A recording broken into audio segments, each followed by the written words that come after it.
Okay, so little bit we'll talk about singleton design pattern. So singleton is a design pattern. Okay, it is not a kind of high brain design pattern the way like we have visitor or we have like a chain of responsibility, and then we have a strategy iterator. So these kind of polymorphic thing singleton does not have, but sometimes you really need singleton, and at that time you come to a problem that how I can do it. So singleton design pattern. So singleton design pattern, your class can be instantiated only once. That is a concept. If I instantiate multiple times, then first time whatever object is created against the instantiation of the class object, it should return same again and again. So that is singleton. Class is instantiated only once. So this is singleton design. In C++, there is no way that you can instantiate a class multiple times and it would instantiate first time and from the next time it would return the same object. It's not possible. Okay. So if you want, you can want one thing. If you want class to be instantiated, then you have to keep the constructor public and you can instantiate. But if you don't want instantiation, then you have to keep constructor private. Both are kind of they are not they are kind of in they are orthogonal to each other. They don't satisfy each other. Okay, they intersect each other, contradict each other. So the only way in C++ generally people they do is they have a static method called get instance. So static method is public. So you call static method get instance every time. Now, this is now get since constructor is private, so it can be called only from the member variable. So get instance is a member variable even though it is static, but it can instantiate. So if I say get instance, then it will keep a counter inside that. And if it is first time, then it would instantiate the class and return the object. If it is next time, then first time whatever the instantiation has happened, it would remember it and it would return the same. So instead of keeping the counter, what we do is that we keep the static pointer. So if there is a class called A, inside A, there are three things. One is a static pointer of A type. A pointer of type static. One thing. Constructor is private. Get instance public, that is static. So two static. One static is A pointer. Another is get instance is a public.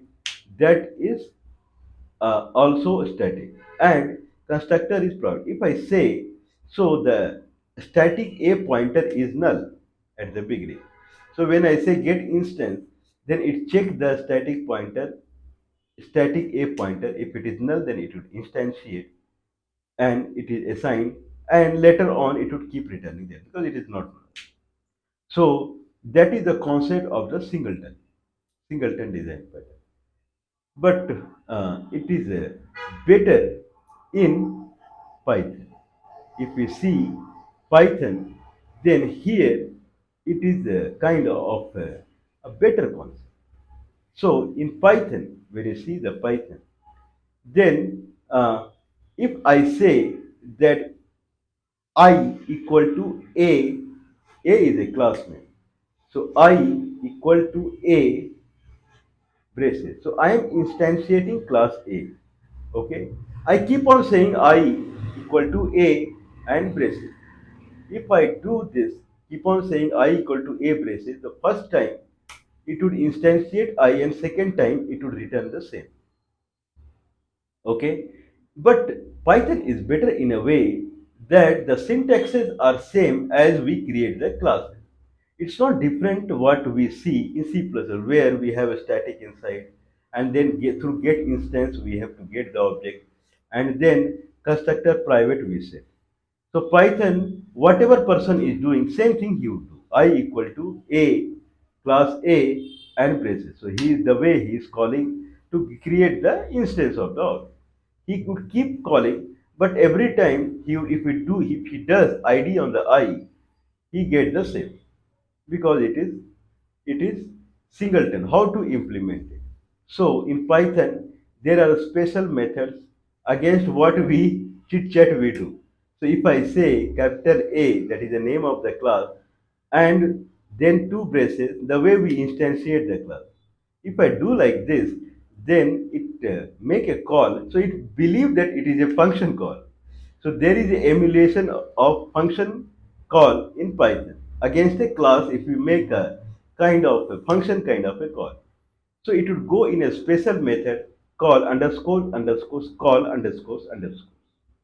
So if go it goes there. Now there is a class A. There is a class A in Python, and class A, if we call any special method against a class A, then it would go in its meta class. If I call any special function against an this is class A, this is I. I is instance of class A. This is class A. This is I. I is instance of class A. If I call any special method against A, it would go in A's class, that is meta class. If I call any special method against I, that is instance of A, it would go inside the its own class, that is A. So this is a special method lookup. So the call method of A would be called. If I say A and braces, the call special method of the A, there it would go. That would go in meta class. So meta class of the A, okay, there where underscores underscores call underscores underscores, that function would be called. So there is a chance to catch it. So first time when call is called, then there, so the default implementation of the call. So if this is A, this is I. Okay, A is a class, I is instance, and there is a meta class. Meta class A and I. I's class is A and A class is meta class. So if I make a call, any special method call, it would against A, it would reach its meta class and default implementation would work. So default implementation of call is to call new and init. Okay. So if I say A braces, it will go A's meta class call method, and inside the default implementation, it would call new against the A. Okay. So new implementation of A would be executed. Then it would call init against A. Then init method execution would be called. So this is the default implementation of meta class call. Okay. So first time it would go with the default implementation and let one object of the type A would be created and it would be remembered in the call. Next time when call is called, since it is remembered and available, so it would bypass the default implementation of calling new and init, and it would return the whatever is remembered. This is how we implement in Python. There can be other way also. So instead of catching call, so meta class call calls new of the A.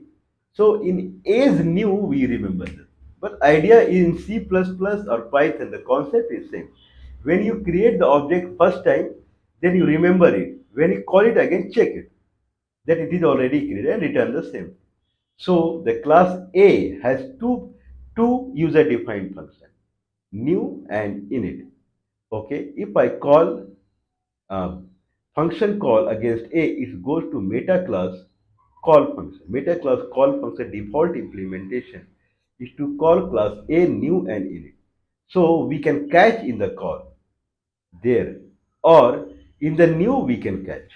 So in the new, when it comes first time, then we remember it. It comes second time, then boss we return the same. But problem is if we go for multiple inheritance, so class A is derived from other classes also. So their new will also get called. And then there is a hodgepodge.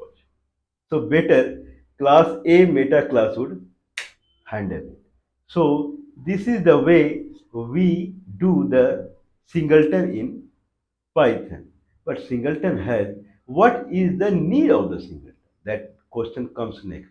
Suppose that inside a program we are instantiating a heavy object and it eats lots of hardware resources. So when object comes up, then it completely kind of locks all the hardware. Now we cannot afford having another object. So it must be singleton. If that is the case, then no need to check here and there every singleton. Keep doing same thing the way you were doing.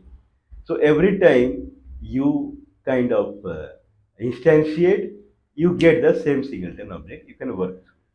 Okay, or if kind of there is a inter-process communication, like particular server one particular server process is dedicated for some operation, and then it has singleton, then other places rather than instantiating the same class, you can have proxy class.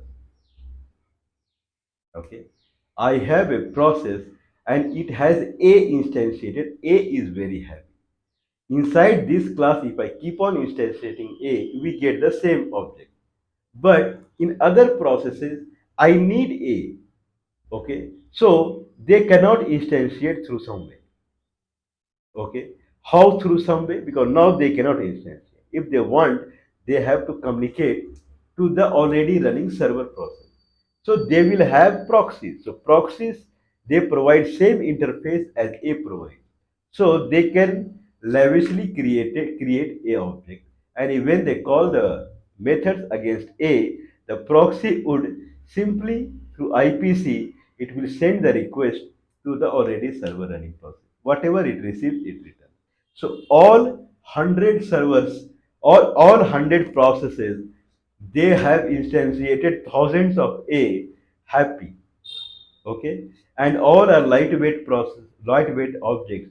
When they call their method, they simply kind of do some serialization and of the data and send it to the already server running the A object, and they return whatever is received. All are happy. So this is singleton design pattern implementation in C++ and Python, and then nicely how we can make every, I won't say everyone fool, everyone enjoy the singleton object, and they can have as many objects as possible. So in process they can instantiate the way they want. Okay, and out process they can use proxy objects. So proxy falls in a structural design pattern, whereas singleton falls in creational design because you are creating an object. So one is creational and one is a structural design pattern. Okay, out process proxy, in process, then anyway you can instantiate the singleton. So nicely, singleton kind of can be used at other places also. Kind of two servers running on the same machine, what we talk, but over the network also. Same proxy fashion. Please use it.